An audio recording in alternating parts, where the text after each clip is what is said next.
Genesis chapter 31. Jacob flees from Laban.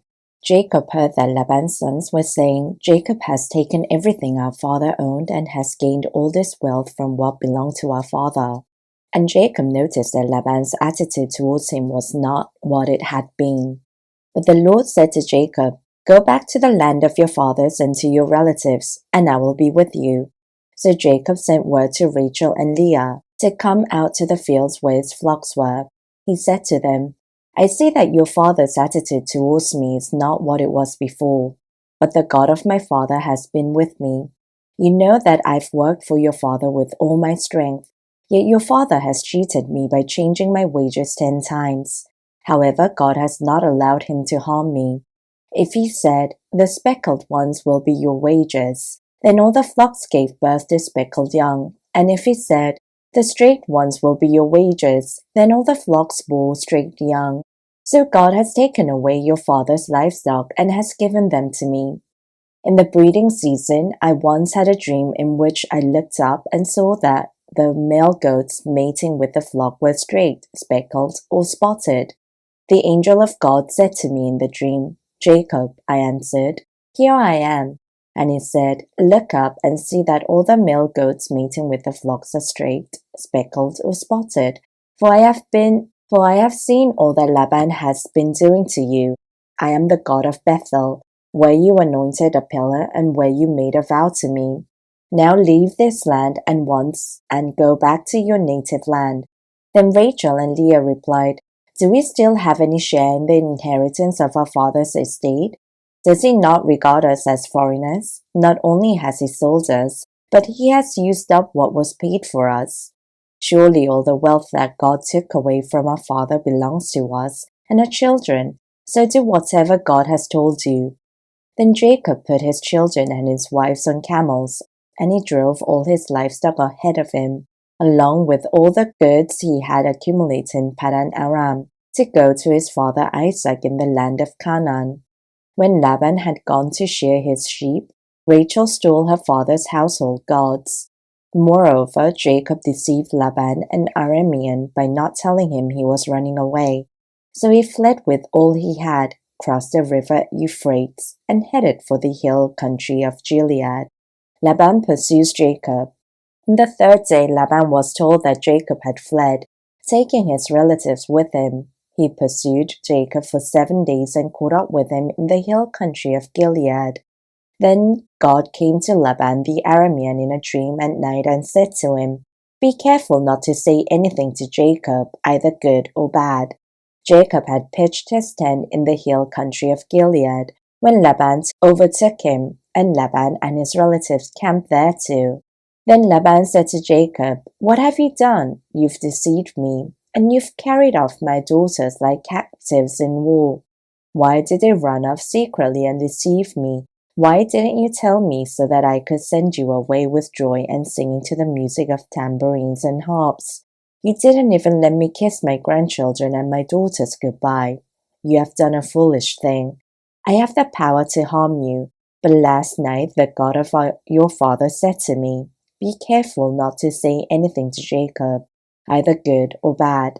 Now you have gone off because you long to return to your father's household, but why did you steal my gods?" Jacob answered Laban, "I was afraid because I thought you would take your daughters away from me by force. But if you find anyone who has your gods, that person shall not live. In the presence of our relatives, see for yourself whether there is anything of yours here with me, and if so, take it." Now Jacob did not know that Rachel had stolen the gods. So Laban went into Jacob's tent and into Leah's tent and into the tent of 2 female servants, and he found nothing. After he came out of Leah's tent, he entered Rachel's tent. Now Rachel had taken the household gods and put them inside her camel's saddle, and was sitting on them. Laban searched through everything in the tent but found nothing. Rachel said to her father, "Don't be angry, my lord, that I cannot stand up in your presence. I'm having my period." So he searched but could not find the household gods. Jacob was angry and took Laban to task. "What is my crime?" he asked Laban. "How have I wronged you that you hunt me down? Now that you have searched through all my goods, what have you found that belongs to your household? Put it here in front of your relatives and mine, and let them judge between the two of us. I have been with you for 20 years now. Your sheep and goats have not miscarried, nor have I eaten rams of your flocks. I did not bring you animals torn by wild beasts. I bore the loss myself, and you demanded payment from me for whatever was stolen by day or night. This was my situation. The heat consumed me in the daytime and the cold at night, and sleep fled from my eyes.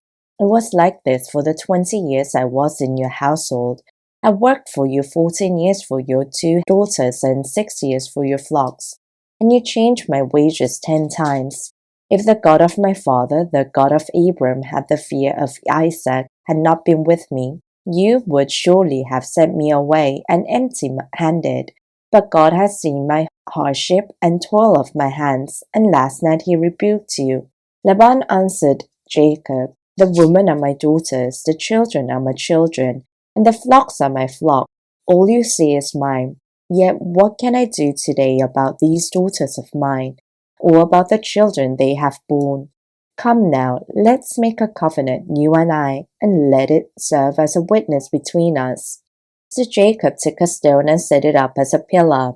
He said to his relatives, gather some stones. So they took stones and piled them in a heap, and they ate there by the heap.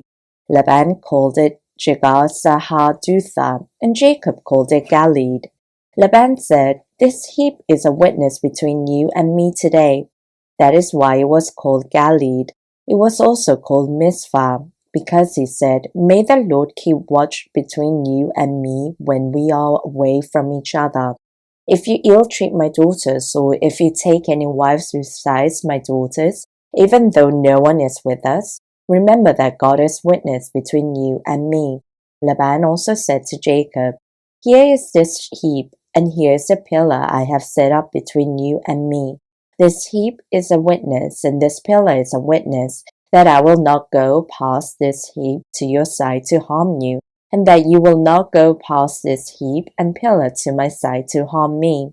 May the God of Abram and the God of Nahor, the God of their father, judge between us. So Jacob took an oath in the name of the fear of his father Isaac. He offered a sacrifice there in the hill country and invited his relatives to a meal. After they had eaten, they spent the night there. Early the next morning, Laban kissed his grandchildren and his daughters and blessed them. Then he left and returned home.